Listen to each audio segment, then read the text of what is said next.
Hey everyone, and welcome back to this Forge College Explainer. I'm absolutely thrilled to have you here as we push forward in our programming with Solana track. Now, in our last session, we unpacked the key components of an entry point, looking at function signatures, parser responsibilities, and routing decisions. Today we're moving from theory straight into practice. We are going to map out the exact blueprint for configuring a basic entry point inside your program template. We're laying down the absolute bedrock foundation before you write a single line of state-changing business logic. So let's get right to building. Here's our schematic for today. We'll be covering the program's front door, minimal configuration essentials, the security checkpoint, air traffic control, your pre-coding workflow, and finally, next steps and wrap-up. Section 1. The program's front door, the setup phase. Okay, let's dive into this by understanding exactly why we need to build this specific front door right now. You're probably itching to start writing your core Rust handlers, mapping out complex tokenomics, or building your automated market maker curves, but skipping this initial configuration step, it's literally a recipe for disaster. It's kind of like building a beautiful high-tech mansion right on top of quicksand. Before writing any heavy business logic, this scaffolding guarantees the Solana runtime hands you the right data in the exact shape you expect. Think of it as a strict, unbreakable legal contract with the runtime itself. If you don't lock this down, what happens? Well, you end up with malicious or malformed accounts bleeding into your core logic. You get completely unpredictable account injections. You start seeing these incredibly subtle, maddening bugs that take days to track down, all because your state got corrupted by bad data right at the entry line. By setting this up first, you prevent those phantom bugs from ever leaking into your processors down the line. It just makes everything, especially unit testing, infinitely more reliable. Moving on to Section 2, Minimal Configuration Essentials. Essential scaffolding. So what actually makes up this minimal scaffolding? What are the absolute bare necessities we need to wire up to guarantee our program gets predictable inputs? This schematic illustrates the 4 essential components that separate the mechanical plumbing of the Solana runtime from your actual business logic. Let's break them down. First up, you have the exported entry function. This is the literal C to Rust bridge. It's the physical boundary the Solana runtime actually calls into. It takes the program ID, accounts array, and instruction data as raw bytes. Second, you have a processor or dispatcher module. Think of this as a highly efficient mailroom sorting system, cleanly routing raw instructions to the correct handler functions. Third, you need a defined error surface, which is typically a custom error enum in Rust. Why? Because when things fail, and trust me, they will fail, you need consistent, highly readable error propagation back to the client. It'll save you from tearing your hair out during debugging. And finally, early validation checks. These are designed to reject malformed input as early and as cheaply as possible. If you lock these 4 items down securely, you've got an indestructible foundation for your smart contract. Section 3. The security checkpoint, reject invalid inputs. To make this configuration predictable, we adopt a sort of dual mental model. Let's start with the first half, the bouncer, or your program's security checkpoint. Your entry point is like a really strict, no-nonsense bouncer at an exclusive club. The bouncer doesn't care why the user is trying to execute a transaction, they just look at the ID. Notice these cheap, deterministic frisks you must run immediately. Is the required account even present, or did the client forget to pass it? Does the account owner actually match your program ID, or is someone trying to pass in a fake state account from a totally different protocol? Are the correct signer flags set? Look, if someone is trying to transfer funds out of a vault but they didn't cryptographically sign the transaction, the bouncer kicks them out immediately. No questions asked. Is someone trying to get into the VIP write access area without a writable flag? Denied. Does the account data length meet the minimum required size so we don't hit an out-of-bounds panic later? These are incredibly fast, universal checks.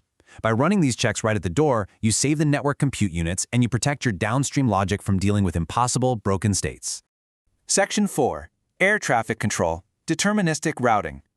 But here's the thing, your entry point isn't just a bouncer. It's also your air traffic controller. This juxtaposition really shows the complete picture. Once the bouncer lets the valid, structurally sound data through the front door, someone has to make sure it lands safely, right? While the checkpoint rejects bad data at the door, the air traffic controller maps the instruction discriminators, basically the flight numbers, and safely routes valid requests to the proper runway. It establishes clear, unbending conventions. It knows exactly which account index corresponds to the payer, which one is the state account, and which one is the system program. It unpacks the raw bytes and ensures your processor handlers receive exactly what they need without any mid-air collisions. And a mid-air collision in Solana? That looks like passing a token mint account to a handler that was fully expecting a user's wallet address. The air traffic controller ensures that kind of chaos never happens. So the absolutely crucial point here is establishing clear conventions without bloating the entry point. Basically, keep routing deterministic and minimal so handlers know exactly what to expect. Don't let your air traffic controller try to do the bouncer's job, and definitely don't let the bouncer start directing airplanes. Keep the routing deterministic, incredibly simple, and entirely minimal. What does that actually mean in practice? It means complex business logic belongs strictly inside your handlers. If you need to validate that a bonding curve is mathematically correct, or check a Merkle proof for an airdrop, or calculate slippage for a decentralized exchange trade, that is complex business logic. Keep it out of the entry point. The entry point just asks, oh, you're a trade instruction? Great. Go land on the trade handler runway with these validated accounts. Clean separation of concerns is literally the secret to scalable Solana programs. Section 5. Your pre-coding workflow, the 4-phase assembly line. Let's see how all of this builds into a really practical pre-coding assembly line. How do we take these abstract concepts and turn them into a repeatable process you use every single time you build a program? Following these 4 steps turns ambiguous, confusing runtime failures into immediate, actionable errors. First, you scaffold the basic structure. Get your cargo.toml configured with the right Solana dependencies and set up that exported entry function bridge. Second, declare your invariants. Explicitly document your account ordering and rules, literally write them down in comments so the contract is crystal clear. Account 0 is the pair, account 1 is the state, and so on. Third, implement those fast bouncer checks. Write the assertions that ensure signers have actually signed and owners actually match. Finally, the most important step, smoke test the boundary. Build a simple client script, send a fake, intentionally malformed transaction through your front door, and make absolutely sure the bouncer throws it out and the alarm goes off. Doing this before you write your handlers makes your Rust implementation phase incredibly smooth because you know for a fact your foundation is rock solid. And finally, Section 6, Next Steps and Wrap-Up. Key Takeaways. We've laid out the entire blueprint today, so let's lock in the key takeaways from this explainer before we head back to the workshop. Remember, if you enforce a small, explicit contract right at the front door, writing your handlers becomes an absolute breeze. You are completely separating the raw mechanics of the Solana runtime from the specific, unique logic of your Web3 application. Make sure to perform those fast, universal checks at the entry point. Let your bouncer do their job. Then leave the heavy lifting, the domain-specific validation, and the mathematical logic to the handlers.